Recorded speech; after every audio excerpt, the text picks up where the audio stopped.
That's how much. Yeah. I don't think we'll be Let's talking get into it. about We'll do that. it quick then. I'll talk your ear off. As you probably know already, I'm talking. That's alright, that's better for me. Okay, first of all, how's it going?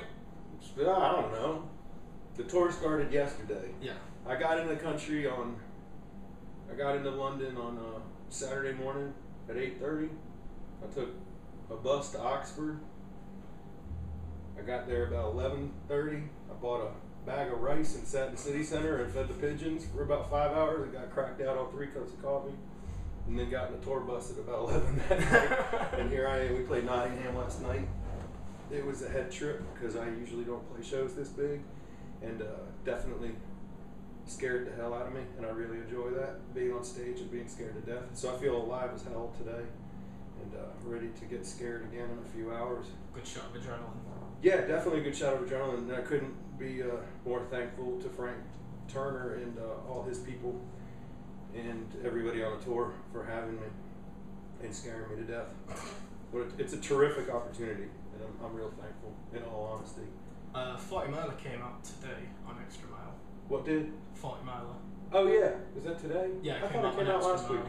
So my new record, 40 Miler, came out today on Extra Mile. That's awesome. Good. That's really cool.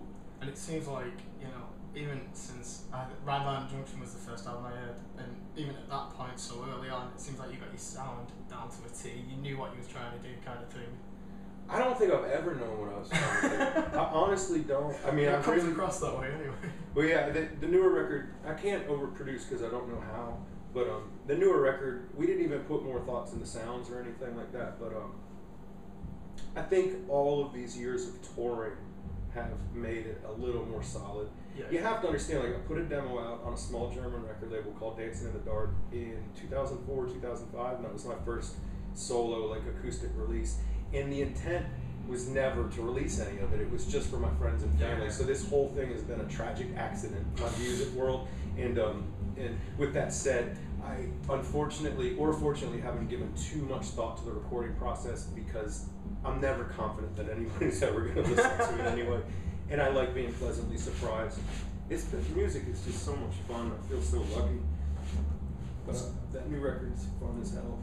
It's really good, yeah. I got sent a copy and listening to it on the way in. Right on. I really like it, yeah. Thank you. It's funny because, like, I always like play this game with my friends about trying to pick, like, the whole kind of, like, folky scene that's going on at the moment. Try to pick, like, literary figures to go with each person. Yeah. And, like, Chuck Reagan ended up as Hemingway. Okay, yeah, I can see that. You're Charles Bukowski. Bukowski? Yeah. Okay, I'll take that. Just because it's, like, the music that you play. It's like it's kind of got like aggressiveness to it. It's very like in your face. I always call it bad kind of thing. When people ask me, you know, say on an airplane, like, what kind of music you play? I just say folk. I abhor the title folk punk. Yeah, but for a lot for people that I'm closer to, I always say it's very abrasive folk music. Aggressive folk. Yeah, but it's abrasive. Like people always ask me to play their weddings, and I always say, really? No. Why would I want to torture your grandparents with like obscene lyrics and tragic and often sad lyrical content? A celebration of love. Grandma's had enough for one lifetime. Poor grandma sitting there, as I say, the first night we met, we fucked on the couch of my living room. She'd have kittens. Oh Lord.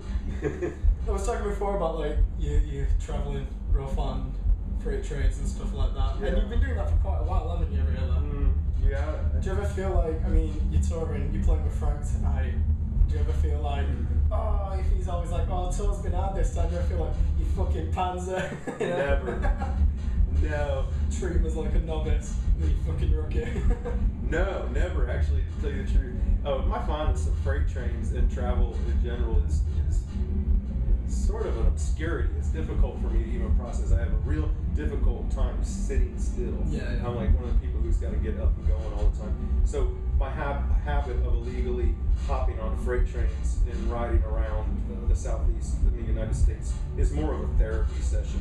And it's hard, and it's voluntary homelessness, and it's often where I get a lot of my songs. Definitely, yeah. So I'm a true believer in, like, when you feel like your life is becoming redundant or too routine, you have to break it. And the most memorable times in my life are times when I'm putting myself in into strange situations. Like last night, standing on stage in front of how many thousand people at the show by myself with a guitar.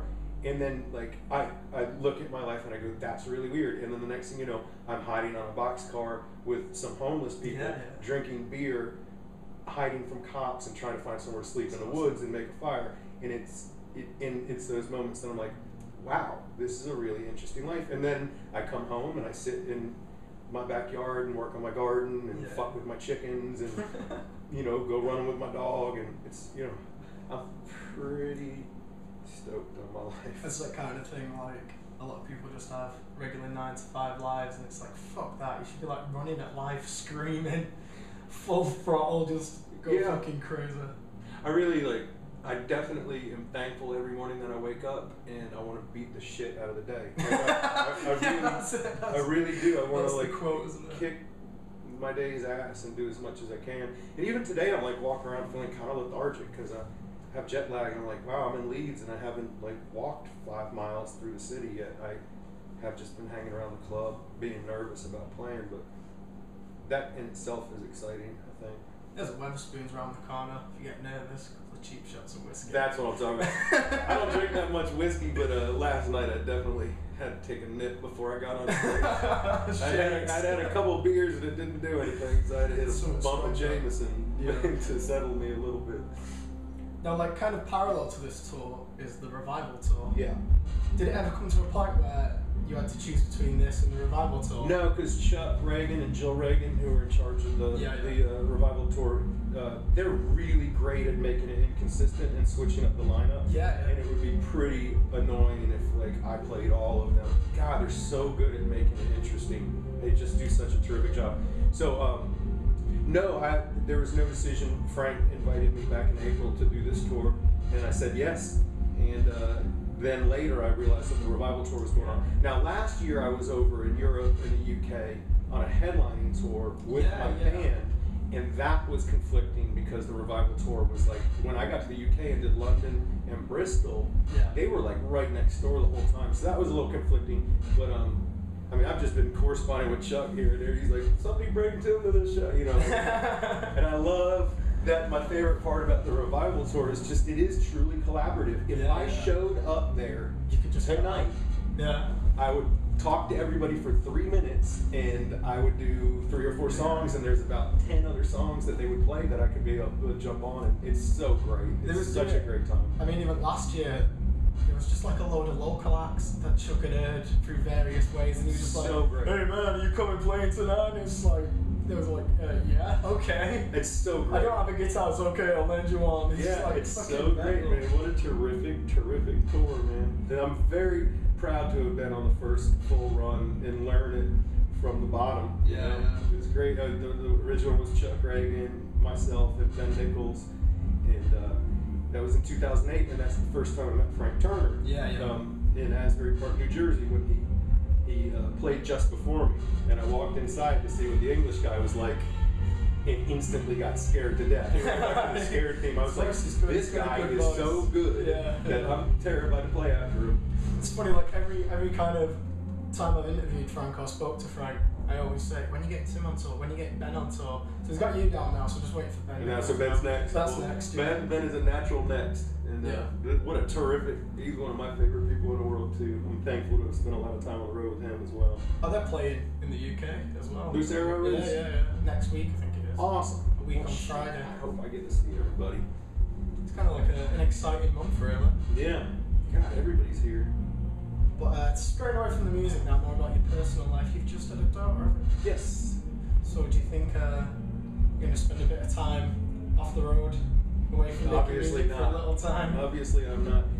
I'm a very responsible person when it comes to family. Yeah. And I got to be honest, like when this offer came in for this tour back in April when I was in California on tour, and my wife, my beautiful and awesome and inspiring wife Sarah, and I had a long talk, like, how are we going to do this? We have a baby soon. My daughter Leela turned 8 weeks on Friday, so she's only 8 weeks old. Thankfully Sarah is not working right now, so she's at home, and all my family's there to help and friends. But yeah, definitely a new stage in my life where it's like I really got to consider Balance. the ramifications of being away from home. And thank you for bringing it up. Yeah, My daughter. It's just right now it's very difficult. Yeah, I can imagine. I love that baby so much. So it's a little weird to be away from home. Yeah, I don't know what to say. It's definitely a big adjustment. It's difficult to sleep. Yeah, I can imagine. Yeah. So Do you have a lot like phone conversations and stuff? no, I don't have the money. I have an iPhone now, but I don't have the money to pay for it to activate it. When we sat down here to do the interview and I said I needed to check my emails, that's the only access I have at home. I was thinking if Sarah had written me back, and I was hoping to get a picture or something of the baby. But yeah, it's a new chapter in my life, and I would never put music before my child. And I'm thankful and stoked to be with partners with a person who we can talk through like how we can do this. I also don't think that your life should stop if you have a child. The things that you love cannot stop, because those are the things that keep you going and bring the joy and beauty and love into you that you can give to someone else. And unfortunately, I've seen a lot of people have children and just completely stop. It's not just music, it's just stop with the rest of their life. And Sarah and I are doing our best to continue to do the things that we love and take perfect care of our child. And so far, so good. I've kind of put Here we go. a bit of a depressant on this now. No, not at all. It's good to talk about, and it's good. Yeah. We all have to communicate. Some people bottle shit up. I'm great at just talking about it. That's good. Talking through things is a way to go. I've got a final thing now, and I'm going to quote one of your songs, but I'm probably going to paraphrase it. Fuck it up. Yeah. I hate Republicans, I hate Democrats, I hate liberals too. You've just had an election. Yeah. Yeah. How do you feel about that? I was reading the London Times. I read the London Times almost every day. So I kind of get, England's perspective on it. At least the journalists in the London Times, the London Press. I really don't feel it necessary to give my opinions on the election, because I don't know how the general public falls for this shit. Yeah. They're actors. Yeah, definitely. And the millions and millions and millions and millions of dollars put into the advertising that were just slanderous ads between all of our TV shows for so many months. It's just honestly embarrassing.